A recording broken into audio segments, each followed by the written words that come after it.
Bienvenue au cours sur les suites numériques. Bonjour à toi, je suis très heureux de te retrouver aujourd'hui pour un nouveau chapitre.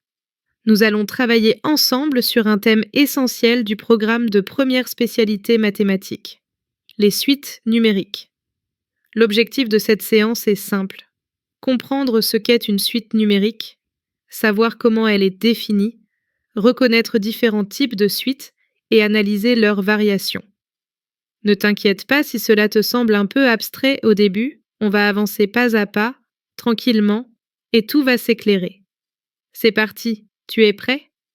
Commençons par la base. Qu'est-ce qu'une suite numérique?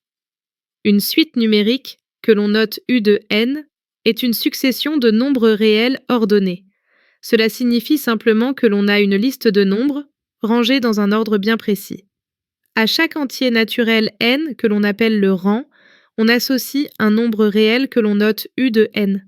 Autrement dit, on peut voir une suite comme une fonction particulière qui va des entiers naturels vers les nombres réels. On peut dire à l'oral, U est une fonction qui à chaque entier naturel n associe le nombre réel U de n. Le nombre U de n est appelé le terme de rang n de la suite. Et l'expression qui permet de calculer U de n en fonction de n porte un nom très important. On l'appelle le terme général. Retenons bien cela.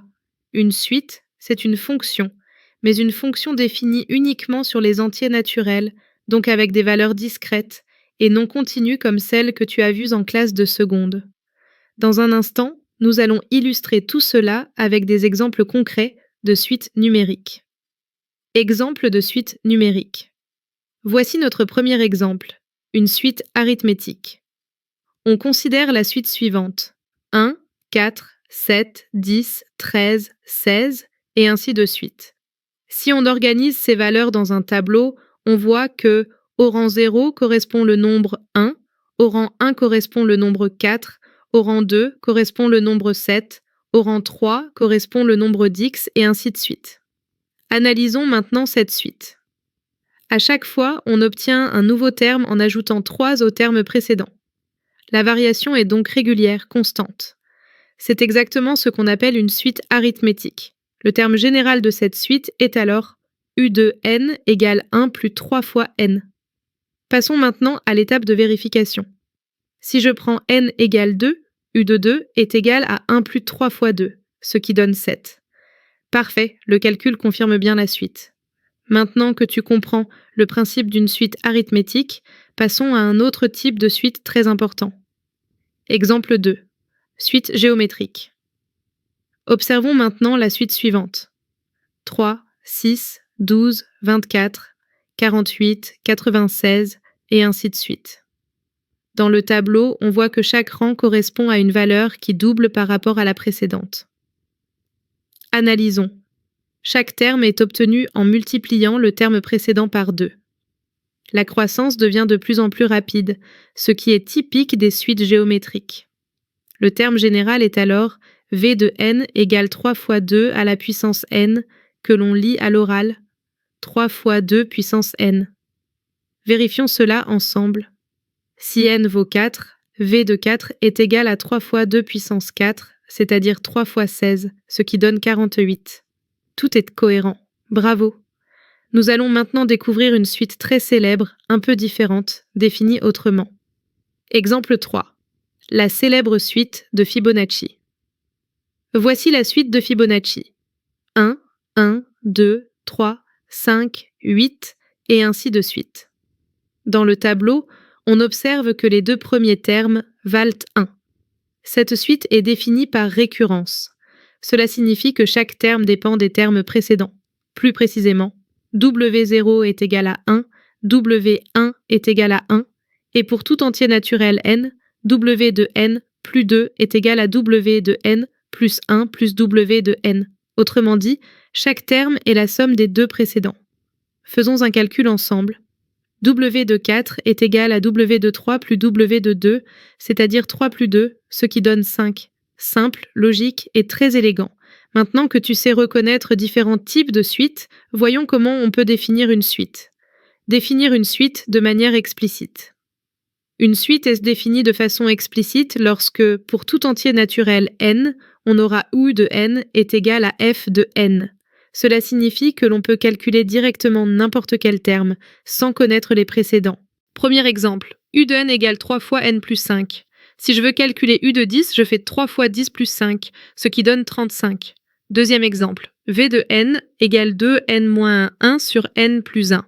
Si n vaut 5, v de 5 est égal à 9 sur 6, ce qui donne 3 sur 2. Très bien. Maintenant, intéressons-nous à l'autre grande manière de définir une suite. Définition d'une suite par récurrence. Une suite est définie par récurrence lorsque le terme u de n dépend d'un ou plusieurs termes précédents. Dans le cas le plus simple, on connaît u0, et on définit u de n plus 1 en fonction de u de n. Par exemple, u0 est égal à 2, et u de n plus 1 est égal à 3, u de n moins 2. Calculons les premiers termes. U1 vaut 4, U2 vaut 10, U3 vaut 28, U4 vaut 82. Tu vois, chaque terme se construit à partir du précédent. Maintenant que les suites n'ont plus de secret pour toi, voyons comment étudier leur variation.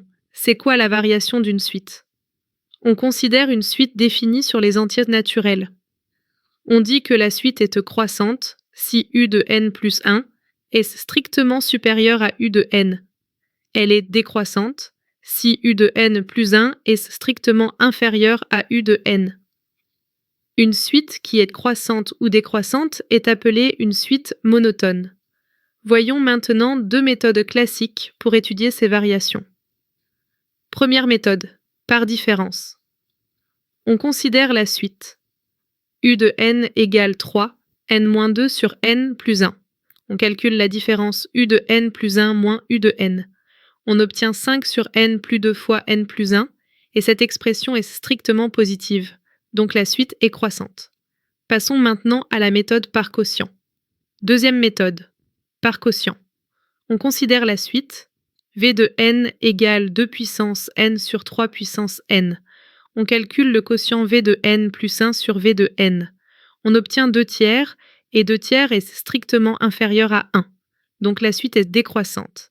Ce cours est terminé. Bravo! Tu viens de parcourir tout un chapitre clé sur les suites numériques. Tu sais maintenant ce qu'est une suite, comment la définir, reconnaître une suite arithmétique, géométrique ou définie par récurrence et étudier sa variation. L'astuce à retenir, c'est de toujours bien identifier comment la suite est construite avant de te lancer dans les calculs. Félicitations pour vos efforts. Merci de votre attention. Continuez à explorer et à apprendre avec nous à la Maths Learning Academy. N'oubliez pas de liker et de vous abonner pour plus de contenu éducatif. À bientôt pour de nouvelles aventures mathématiques.